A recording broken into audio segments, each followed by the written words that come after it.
March 15th, 2023, a 12-year-old boy pulls the trigger 3 times on an Elmwood Avenue sidewalk.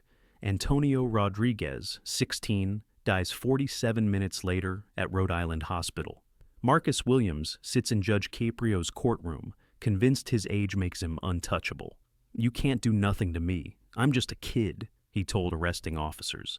But Judge Caprio's next decision will show that even children must face the consequences of taking a life.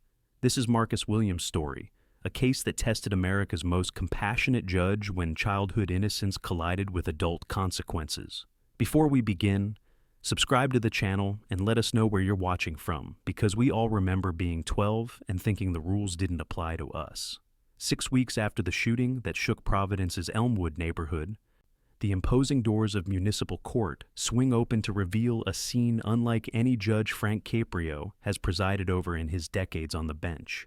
The wood-paneled courtroom, typically filled with traffic violators and minor infractions, now buzzes with an electric tension that seems to charge the very air. Every seat in the gallery is occupied, from concerned community members to representatives from local advocacy groups, all drawn by the unprecedented nature of what is about to unfold. The morning light filters through tall windows, casting long shadows across the mahogany surfaces that have witnessed countless decisions over the years. But today feels different. Today, the scales of justice will weigh the fate of a child who committed an adult's crime. The familiar rhythm of routine court proceedings has been replaced by something far heavier, far more consequential. Judge Caprio enters his courtroom with the same measured dignity that has made him a beloved figure across the nation. His silver hair catches the overhead lights as he takes his place behind the bench that has become synonymous with compassion and common sense. Yet even his usual warm demeanor carries a gravity that speaks to the weight of the case before him. This is not a parking ticket or a minor dispute. This is first-degree murder, and the defendant has not yet reached his 13th birthday. The charges themselves seem to echo off the courtroom walls with an almost surreal quality. First-degree murder. The words hang in the air like a dark cloud, casting shadows over everything they touch. These are charges typically reserved for hardened criminals, for adults who have made calculated decisions to take another's life. Yet today, they apply to a boy who still qualifies for a children's menu at most restaurants. Antonio Rodriguez had been everything a community hopes for in its young people. An honor roll student at Classical High School, he volunteered at the local food bank every Saturday morning. His teachers described him as respectful, ambitious, and kind. He had dreams of becoming an engineer, plans to attend the University of Rhode Island on an academic scholarship. His mother, Maria, worked 2 jobs to support his education, sacrificing her own comfort for his future. On that cold March evening, all of those dreams died on an Elmwood Avenue sidewalk. The weapon that ended Antonio's life tells its own story of systemic failure. The .38 caliber revolver belonged to Marcus's older brother Jerome, currently serving a 3-year sentence for armed robbery. The gun had been hidden beneath a loose floorboard in their grandmother's modest apartment, just another secret in a household already burdened with too many. How a weapon intended for protection became an instrument of destruction speaks to the complex web of circumstances that led to this moment. Outside the Elmwood Community Center, where the shooting occurred, neighbors had gathered that evening for a youth basketball game. Children played on nearby swings while parents chatted about work and weekend plans. The center itself served as a beacon of hope in a neighborhood that had seen too much violence, offering after-school programs and safe spaces for local youth. It was supposed to be sanctuary, not a crime scene. Multiple witnesses observed the confrontation that preceded the shooting. What began as an argument over a stolen bicycle quickly escalated beyond anyone's control. Voices were raised, threats were made, and in a matter of seconds, 3 gunshots shattered the evening calm. By the time police arrived, Antonio lay bleeding on the concrete, while Marcus had disappeared into the maze of nearby streets, still clutching the smoking weapon. The courtroom now bears witness to the aftermath of those terrible moments. Media representatives line the back rows, their cameras and notebooks ready to document every detail of this unprecedented case. The prosecution team sits with files thick with evidence, while the defense prepares to argue that society itself bears responsibility for what happened that night. Marcus Williams appears almost swallowed by the defendant's chair, his small frame dwarfed by the imposing furniture designed for adult criminals. At 12 years old, he stands barely 4 feet 8 inches tall, his thin shoulders lost within the oversized orange jumpsuit that marks him as a detained juvenile. The fabric hangs loose around his narrow chest, the sleeves rolled up multiple times to reveal bony wrists that seem too fragile to have pulled a trigger 3 times. His sneakers, scuffed and worn, barely touch the floor as he sits, legs dangling like a child waiting for the school bus, rather than a defendant facing murder charges. His dark brown eyes dart continuously around the courtroom, taking in the sea of unfamiliar faces that surround him. There is something unsettling about those eyes, a hardness that seems incongruous with his youthful features. They hold the wariness of someone far older, someone who has learned too early that the world is not a safe place. When his gaze briefly meets that of courtroom observers, there is no shame or remorse visible, only a calculating assessment of potential threats and allies. Marcus's hands never remain still. They fidget constantly with the papers before him, tap nervous rhythms on the wooden table, or twist the fabric of his jumpsuit between his fingers. These unconscious movements betray the anxiety he attempts to mask with an air of indifference. His fingernails are bitten down to the quick, evidence of a stress that has likely plagued him for months, perhaps years before this moment ever arrived. The boy's background reads like a textbook case of systemic failure and missed opportunities. Born to Keisha Williams, a woman who battled drug addiction throughout his early childhood, Marcus knew instability from his first breath. His father remained a mystery, one of several men who drifted through his mother's chaotic life before disappearing entirely. When Marcus was 7, Child Protective Services removed him from his mother's care after finding him alone in their apartment for 3 days, while she served a brief jail sentence for possession. His grandmother, Dorothy Williams, became his guardian by default rather than choice. At 68 years old, she found herself raising a traumatized child while working 2 part-time jobs to make ends meet. Her small apartment in the Elmwood section became home to Marcus and his older brother Jerome, creating an overcrowded environment where privacy was impossible and tension was constant. Dorothy did her best with limited resources, but the challenges of raising 2 troubled boys while battling her own health issues proved overwhelming. School records paint a picture of a child crying out for help in the only way he knew how. Marcus's academic performance declined steadily from 2nd grade onward. Teachers noted his inability to focus, his quick temper, and his tendency to resolve conflicts through violence rather than words. By 5th grade, he had been suspended 7 times for fighting, once for bringing a knife to school and repeatedly for truancy. The guidance counselor's reports documented attempts at intervention, but resources were limited and Marcus seemed to slip through every crack in the system. His brother Jerome's influence cannot be understated in understanding Marcus's trajectory. 5 years older and already deeply involved in street life by age 15, Jerome represented everything Marcus thought he wanted to become. Cool, fearless, and seemingly untouchable, Jerome commanded respect in their neighborhood through intimidation and violence. When Jerome was arrested for armed robbery just months before the shooting, Marcus felt both abandoned and compelled to prove himself worthy of his brother's legacy. The weapon that ended Antonio Rodriguez's life had been Jerome's insurance policy, hidden beneath loose floorboards in their shared bedroom.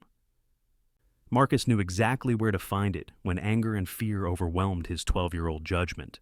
In his mind, carrying his brother's gun made him powerful, gave him the respect he craved and the protection he believed he needed to survive.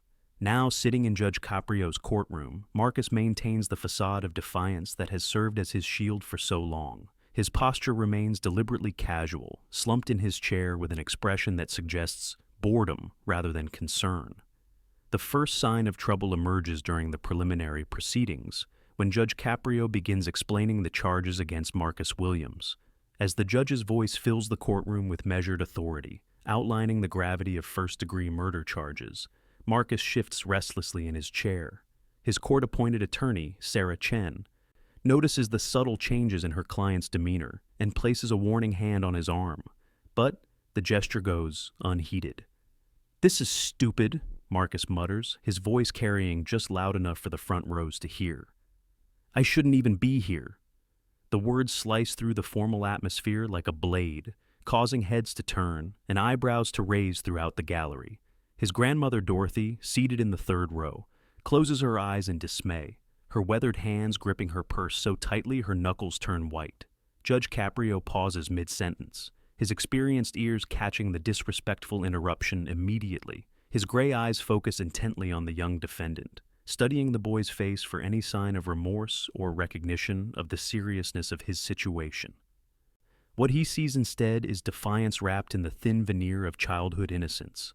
The judge has presided over thousands of cases, dealt with every type of defendant imaginable, but never has he encountered such brazen disrespect from someone so young facing such serious charges.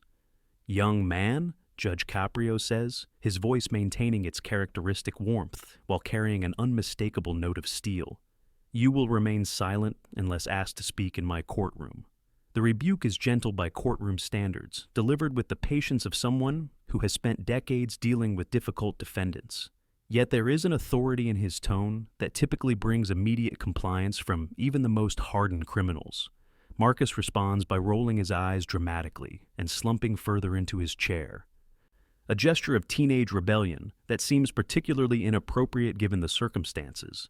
His legs stretch out under the defendant's table, and he crosses his arms across his chest in a posture that broadcasts his disdain for the entire proceeding. "Whatever," he mumbles under his breath, though still audible to those nearby. Attorney Chen frantically scribbles notes and whispers urgent warnings to her client, but Marcus waves her away with a dismissive gesture that suggests he considers himself beyond the reach of consequences. In his 12-year-old mind, the rules that govern adult behavior simply do not apply to him. The juvenile justice system has always been lenient with his previous infractions, treating him as a victim of circumstances rather than an accountable individual. This courthouse, this judge, these charges all seem like elaborate theater designed to scare him into compliance. When the bailiff instructs all present to rise for a brief recess, Marcus remains seated, deliberately ignoring the command. The bailiff, a veteran court officer named Rodriguez, who shares a surname with the victim, approaches the defendant's table with measured steps. "Son, you need to stand when the judge leaves the bench," he says quietly, his voice carrying decades of experience in handling difficult defendants. Marcus looks up at the bailiff with undisguised contempt. "Make me," he challenges, his young voice carrying a hardness that seems to age him beyond his years. The words hang in the air like a thrown gauntlet, creating a moment of stunned silence that seems to stretch on forever. Even seasoned court reporters pause their typing, shocked by the audacity of a child challenging the fundamental order of the courtroom. Judge Caprio, who had been preparing to step down from the bench, freezes in place. His hand grips the edge of his chair as he processes what he has just witnessed. In all his years of service, through countless cases involving hardened criminals and defiant defendants, he has never encountered such blatant disrespect from someone who should be in 7th grade rather than facing murder charges. The judge's voice, when he speaks again, carries a gravity that penetrates even Marcus's armor of false bravado. "Young man, you will show respect in my courtroom, or you will be removed from it." Judge Caprio's patience, legendary throughout Rhode Island's legal community, begins to show signs of strain as Marcus continues his defiant display. The judge leans forward slightly, his hands clasped together on the bench, and fixes the young defendant with a stare that has withered far more experienced criminals. When he speaks, his voice carries the weight of decades spent dispensing justice with both compassion and firmness. "Let me explain something to you, Marcus," Judge Caprio says, his tone shifting from gentle correction to stern education. "This court takes all crimes seriously, regardless of the age of the person who commits them. You are charged with first-degree murder, which in this state can carry a sentence of life imprisonment without the possibility of parole." The words land in the courtroom like physical blows, causing several observers to shift uncomfortably in their seats. Marcus's response reveals the depth of his misunderstanding about his situation. He laughs, an inappropriate sound that echoes off the courtroom walls like a gunshot. "Whatever, old man," he says, his voice carrying the cocky assurance of someone who believes himself untouchable. "You can't send a kid to real prison. Everyone knows that." His court-appointed attorney closes her eyes in despair, knowing that each word from her client's mouth only deepens the hole he is digging for himself. The prosecution team exchanges glances that speak volumes about their confidence in securing a conviction. Lead prosecutor Michael O'Brien rises from his seat with deliberate slowness, his expression grim as he prepares to present evidence that will shatter Marcus's delusions of immunity. "Your Honor," he begins, his voice cutting through the tension like a scalpel. "The state would like to present the ballistics evidence that conclusively links the defendant to this crime. The evidence unfolds like a devastating avalanche. Ballistics experts testify that the bullets recovered from Antonio Rodriguez's body match the weapon found in Marcus's possession. The gun bears his fingerprints on the handle, the trigger, and even the bullets themselves. Security camera footage from a nearby convenience store shows Marcus purchasing candy just 1 hour before the shooting, the same weapon clearly visible in his waistband. Multiple eyewitnesses identify him as the shooter without hesitation or doubt. As each piece of evidence is presented, Marcus's confident facade begins to develop hairline cracks. His hands, which had been gesturing dismissively throughout the early proceedings, now grip the edge of the defendant's table with increasing force. His breathing becomes more rapid, more shallow, as the mountain of evidence grows higher and more insurmountable with each passing moment. The social embarrassment begins almost immediately. Local news crews, initially drawn by the unusual nature of a 12-year-old murdered defendant, now focus their cameras on his outbursts and disrespectful behavior. The evening news broadcasts feature clips of Marcus's eye-rolling and dismissive gestures, contrasted sharply with images of Antonio Rodriguez's grieving family.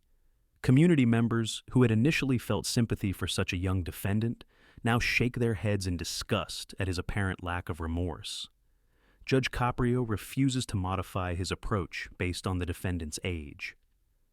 "Murder has no minimum age requirement for consequences," he states firmly, his words carrying the authority of someone who has spent his career balancing justice with mercy. "This court will not infantilize someone who has committed an adult crime simply because of their birth certificate." The reality of adult charges begins to penetrate Marcus's wall of denial when his attorney explains the potential sentences he faces: life imprisonment, decades behind bars, the possibility of never seeing freedom again. For the first time since entering the courtroom, genuine fear flickers across his young features.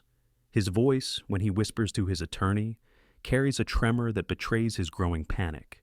The loss of control becomes evident as Marcus realizes that his age, which he had counted on as his ultimate protection, offers no shield against the consequences of his actions. His legs begin to bounce nervously under the table. His eyes dart frantically around the courtroom, searching for an escape that does not exist. The first tears appear, quickly wiped away as he struggles to maintain his defiant image, even as it crumbles around him. The jury deliberation stretches across 18 agonizing hours, each minute feeling like an eternity for everyone involved in the case. Marcus sits in the holding cell adjacent to the courtroom, his earlier bravado completely evaporated as the reality of his situation finally penetrates his 12-year-old consciousness. The cocky child who had dismissed the proceedings as meaningless theater now paces the small concrete space like a caged animal, his thin frame casting long shadows under the harsh fluorescent lighting. Outside in the courthouse hallway, two distinct groups maintain their vigil. Antonio Rodriguez's family and friends cluster together near the victim advocacy office, their quiet conversations punctuated by occasional tears and embraces. They wear photographs of Antonio pinned to their clothing, images of a smiling teenager who will never graduate, never marry, never fulfill the dreams that died with him on that Elmwood Avenue sidewalk.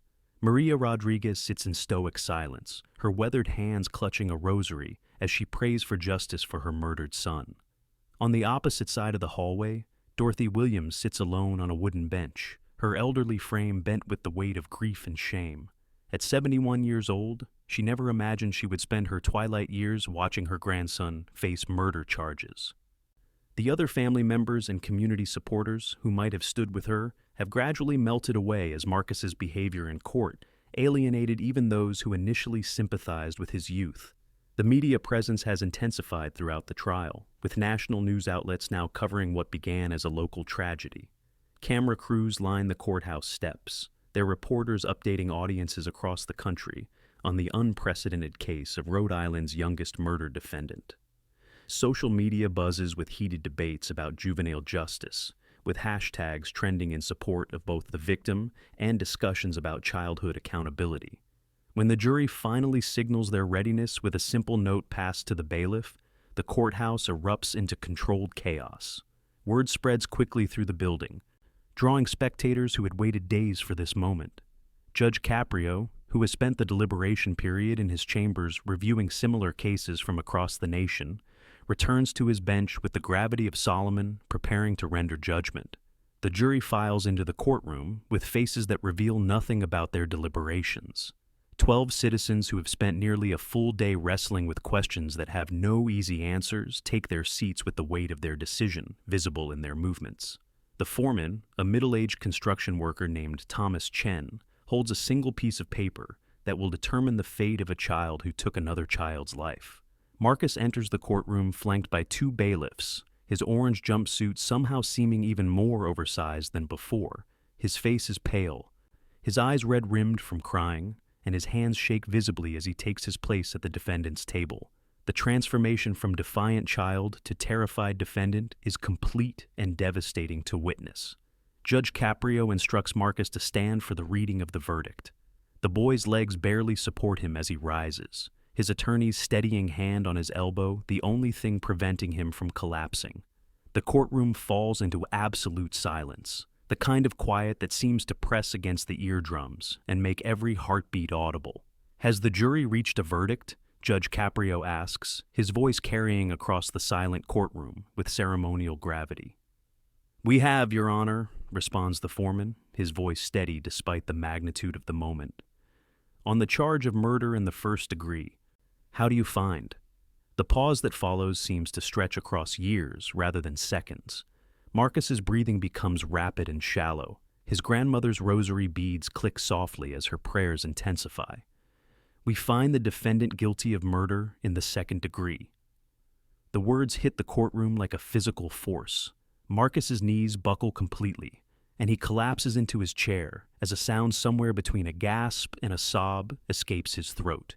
The careful composure he has maintained throughout the trial shatters like glass, leaving behind only a frightened child who finally understands the permanence of what he has done.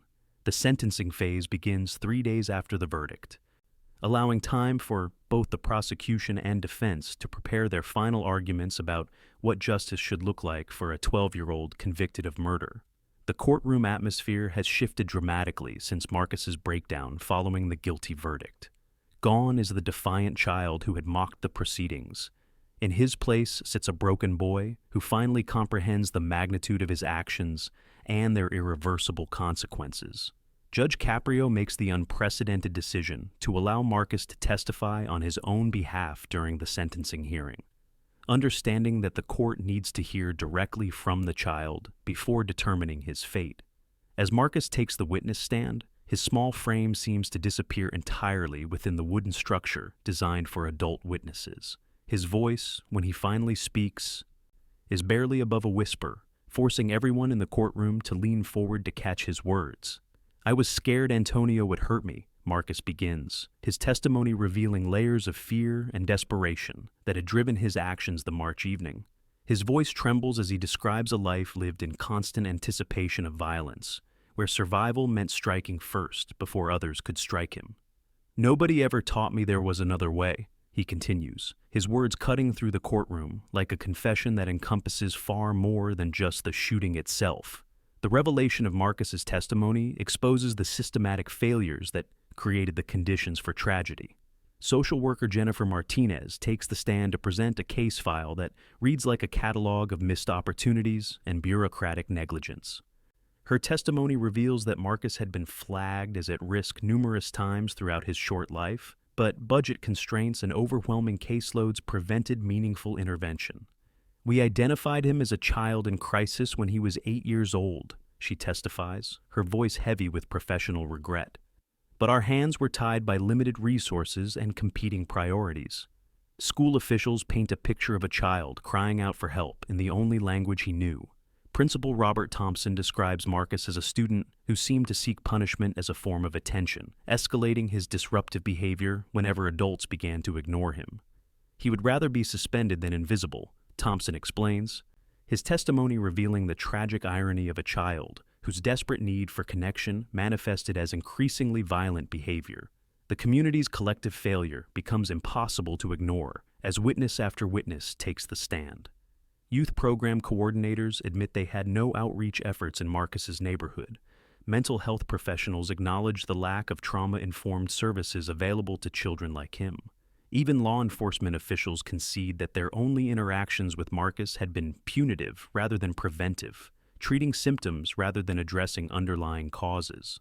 Marcus's grandmother Dorothy provides the most heartbreaking testimony, her aged voice breaking as she describes her impossible situation. Raising two troubled boys while working multiple jobs to keep food on the table, she had no time for the intensive supervision and intervention Marcus desperately needed.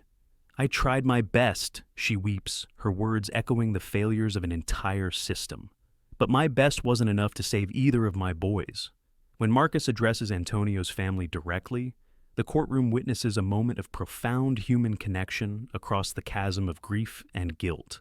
"I'm sorry I took your son away," he says, looking directly at Maria Rodriguez for the first time since the trial began. "I know sorry doesn't bring him back, but I need you to know that I think about him every day." His words are simple, unpolished, but they carry the weight of genuine remorse that had been entirely absent from his earlier courtroom appearances. The acceptance of responsibility marks a crucial turning point in Marcus's journey from defiant child to accountable individual. "I pulled the trigger," he states clearly, his voice growing stronger as he takes ownership of his actions. "Antonio didn't deserve to die because I was scared.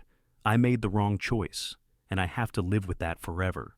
His plea for redemption resonates throughout the courtroom as he begs for the chance to honor Antonio's memory through meaningful change. "I can't bring him back, but maybe I can keep other kids from making the same mistake I did." Judge Caprio retreats to his chambers for nearly 2 hours before returning to deliver his sentence, the weight of his decision etched deeply into the lines of his weathered face. When he finally takes his place behind the bench, the courtroom falls into the kind of reverent silence typically reserved for sacred spaces. Every person present understands they are about to witness a moment that will define not only Marcus Williams' future, but also set a precedent for how society addresses the most tragic intersection of childhood and violent crime.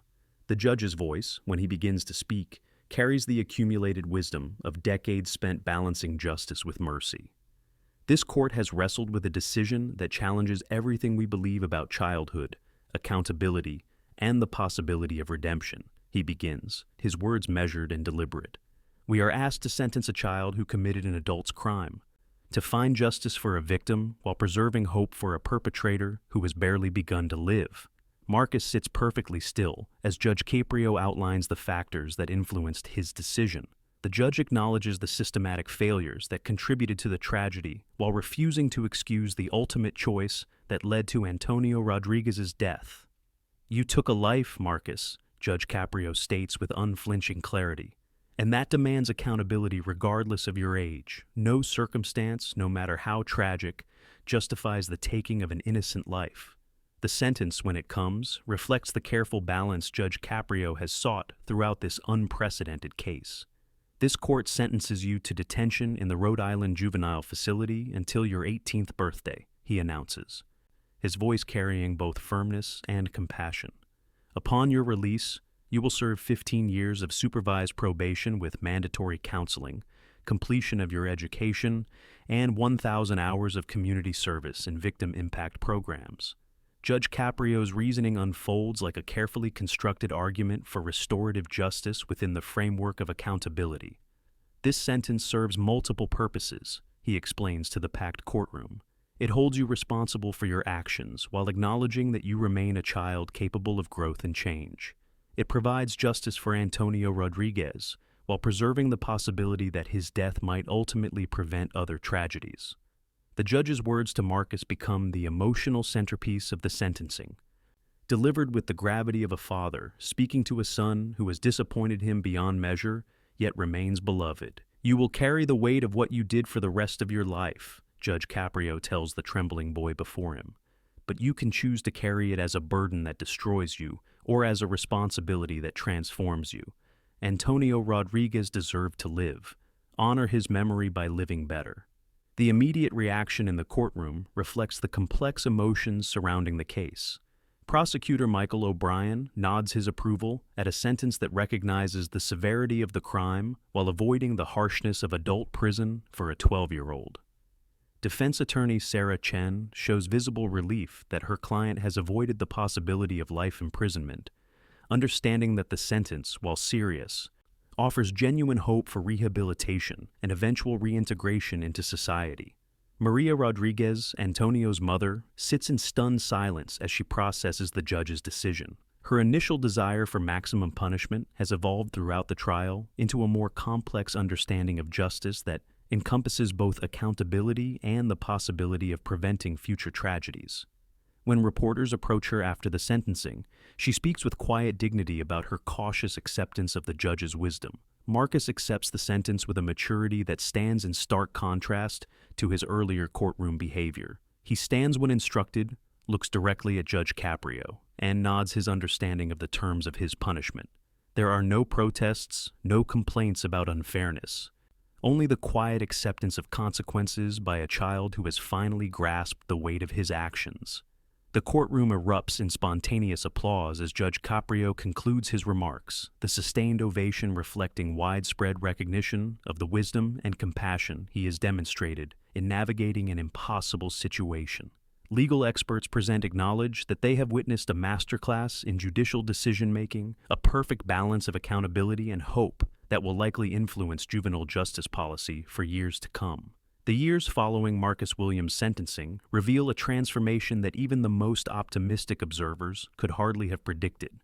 Within the Rhode Island Juvenile Detention Facility, Marcus throws himself into educational programs with an intensity that surprises counselors and teachers alike.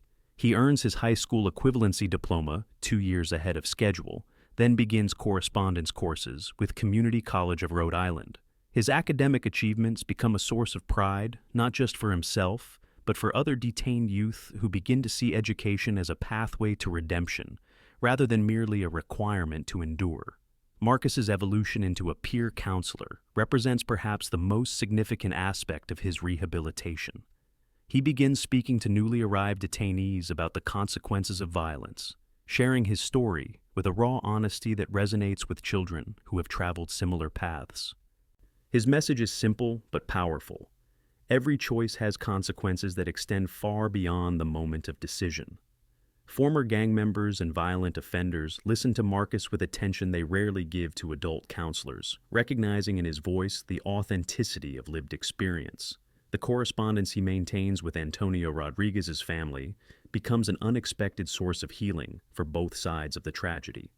What begins as court-mandated letters evolves into genuine communication about loss, forgiveness, and the possibility of meaning emerging from senseless death. Maria Rodriguez later describes these exchanges as crucial to her own healing process, helping her see Marcus not as a monster, but as a child whose actions created irreversible consequences for multiple families. The viral response to Judge Caprio's handling of the case extends far beyond Rhode Island's borders, sparking national conversations about juvenile justice reform. Legal scholars analyze his decision in law review articles, praising his ability to balance accountability with rehabilitation. The video of his sentencing remarks accumulates millions of views across social media platforms, with viewers praising his wisdom while debating the appropriate response to juvenile violent crime. Media coverage evolves from sensationalized reporting about a child killer to thoughtful examination of the systemic issues that created the conditions for tragedy. Documentary filmmakers approached the Rodriguez and Williams families about participating in a film that would explore the broader implications of the case. While both families initially decline, they eventually agree to participate in a project focused on prevention rather than sensationalism. The broader societal impact manifests in concrete policy changes across multiple states. Rhode Island's legislature passes comprehensive juvenile justice reform, creating early intervention programs and expanding mental health services for at-risk children. The Marcus Williams case becomes a rallying point for advocates who argue that prevention is both more humane and more cost-effective than incarceration after the fact. Life changes ripple outward from the central tragedy in ways both profound and subtle. Dorothy Williams receives an outpouring of community support that helps her address her own trauma and guilt. Local churches and community organizations provide both financial assistance and emotional support, recognizing her as another victim of the circumstances that created the tragedy. She becomes an advocate for grandparents raising grandchildren, speaking about the challenges of caring for traumatized youth without adequate resources. The Elmwood Community Center undergoes a complete transformation, receiving grants to expand programming and hire professional counselors trained in trauma-informed care. The basketball court, where children played on the night of the shooting, becomes the centerpiece of a conflict resolution program that teaches young people alternatives to violence. Antonio Rodriguez's favorite corner of the playground is transformed into a memorial garden where community members gather for healing circles and peace talks. Judge Caprio's wisdom echoes through countless subsequent cases as his approach to Marcus Williams becomes a template for handling the most difficult juvenile cases. His philosophy that justice must be both firm and fair influences judges across the nation who face similar impossible decisions. The principle that punishment should plant seeds for a better future rather than simply exact revenge becomes a cornerstone of progressive juvenile justice philosophy. The universal themes that emerge from this tragedy resonate far beyond the legal system. Respect for life and law, dignity and accountability, service to community, and hope for redemption through responsibility become touchstones for educators, social workers, and community leaders working with at-risk youth across the country.